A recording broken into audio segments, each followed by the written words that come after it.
ذرا تصور کریں ایک ایسی دنیا کا جس کا کوئی حقیقی نظام نہیں، جہاں ہر انسان اپنی سمجھ کے حساب سے صحیح غلط کا فیصلہ کرتا ہے، جہاں نہ رہنمائی ہو نہ اخلاقیات، اور ہر قدم غیر یقینی کی طرف بڑھ رہا ہو۔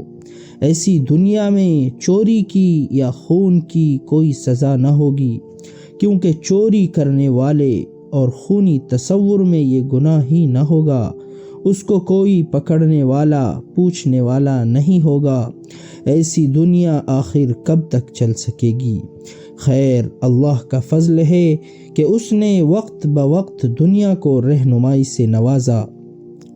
اپنی شریعت کے ذریعے اس نے کبھی بھی انسانوں کو اپنی نفس پرستی اور منمانی خواہشات کے بھروسے نہیں چھوڑ دیا۔ آج کی اس ویڈیو میں ہمارے ساتھ آخر تک بنے رہے، یہ جاننے کے لیے کہ بنی اسرائیل کو شریعت کی سخت ضرورت کیوں تھی اور انہوں نے کیسے اللہ کے اس اہم تحفے کا مذاق بنا دیا۔ لیکن آگے بڑھنے سے پہلے کمنٹس میں ہمیں بتائیں کہ آپ کے مطابق شریعت کا وہ کون سا احکام ہے جو آج کے دور میں سب سے اہم اور ہمارے لیے فائدے مند ہے۔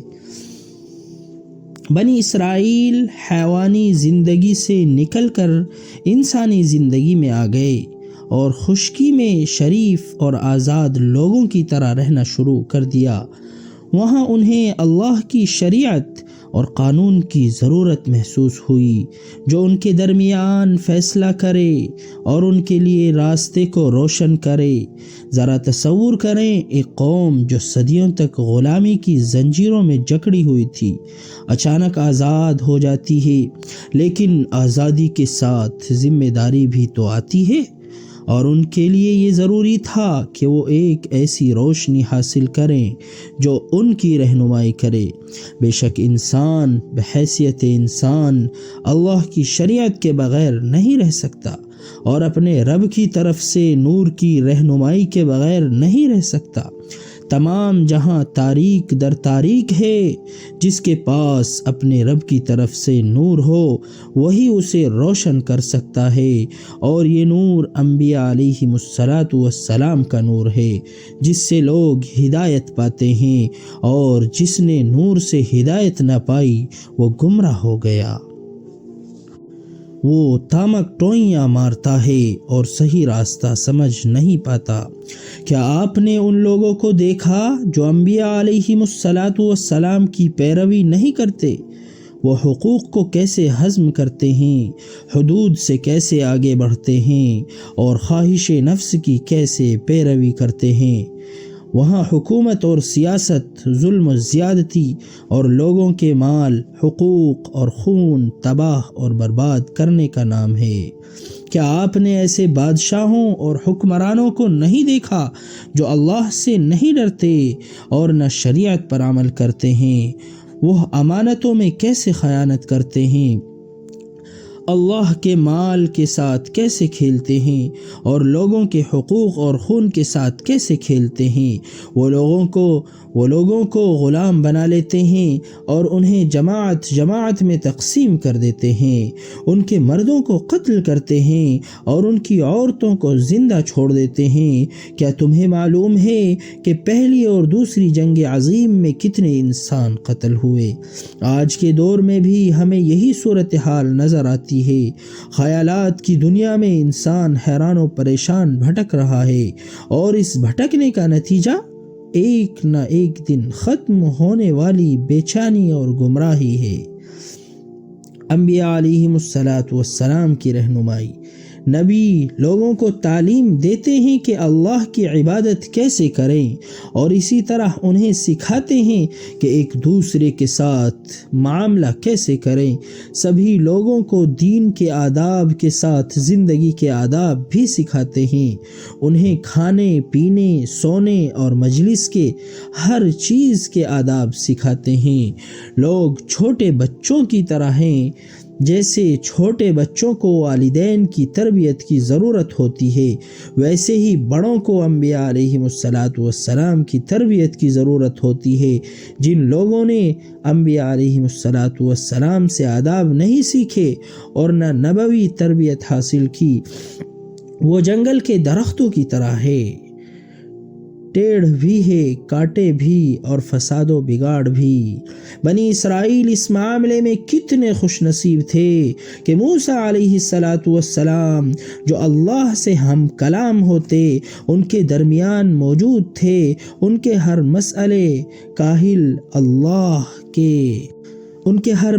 کا حل اللہ تعالی موسیٰ علیہ السلام کے ذریعے ان تک پہنچا دیتا تھا۔ اسی بیچ انہیں موسیٰ علیہ السلام کے ذریعے ایک اور نایاب تحفہ نصیب ہوا، تورات کا تحفہ، اللہ کی کتاب کا تحفہ۔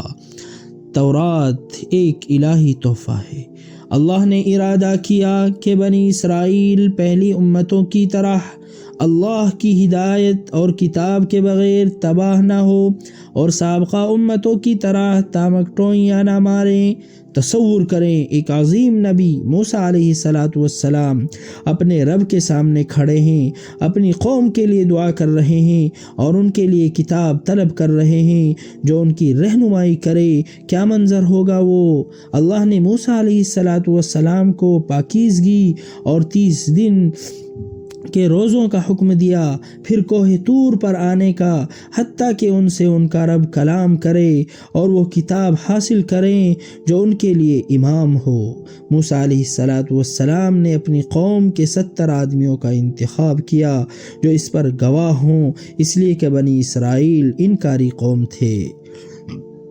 اور جب موسیٰ علیہ السلام ہمارے مقررہ وقت پر پہنچے اور ان کا رب ان سے ہم کلام ہوا تو وہ کہنے لگے، میرے پروردگار، مجھے دیدار کرا دیجئے کہ میں آپ کو دیکھ لوں۔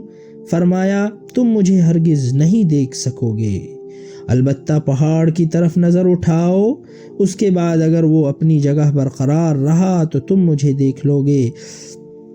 پھر جب ان کے رب نے پہاڑ پر تجلی فرمائی تو اس کو ریزہ ریزہ کر دیا اور موسیٰ علیہ السلام بے ہوش ہو کر گر پڑے۔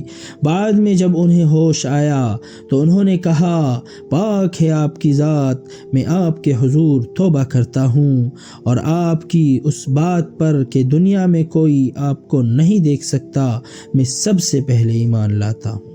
اور جب موسیٰ علیہ السلام کوہ طور پر اپنے لوگوں سے پہلے چلے آئے تو اللہ نے ان سے کہا، موسیٰ، تم اپنی قوم سے پہلے جلدی کیوں آ گئے؟ انہوں نے کہا، وہ میرے پیچھے پیچھے آ رہے ہیں، اور پروردگار، میں آپ کے پاس اس لیے جلدی آ گیا تاکہ آپ خوش ہوں۔ موسیٰ علیہ السلام نے اصرار تو کیا رب کو دیکھنے کا، لیکن اللہ جانتے تھے کہ موسیٰ علیہ السلام اس کی طاقت نہیں تھی، موسیٰ علیہ السلام میں اس کی طاقت نہیں تھی۔ اگر ہم نے یہ قرآن کسی پہاڑ پر اتارا ہوتا تو تم اسے دیکھتے کہ وہ اللہ کے رعب سے جھکا جا رہا ہے اور پھٹا پڑتا ہے، اور ہم یہ مثالیں لوگوں کے سامنے اس لیے بیان کرتے ہیں تاکہ وہ غور و فکر سے کام لیں۔ نگاہیں اس کو نہیں پا سکتی اور وہ تمام نگاہوں کو پا لیتا ہے، اس کی ذات اتنی ہی لطیف ہے اور وہ اتنا ہی باخبر ہے۔ اس کے بعد موسیٰ علیہ السلام نے کوہ طور پر تختیاں لی اور ان میں وہ نصیحتیں اور تفصیلات تھیں جن کی بنی اسرائیل کو ضرورت تھی۔ موسیٰ علیہ السلام نے ان تختیوں کو مضبوطی سے تھاما اور اپنی قوم کی طرف چل پڑے۔ حکم ہوا کہ اپنی قوم کو بتائیں کہ ان نصیحتوں کو مضبوطی سے تھامے رکھیں۔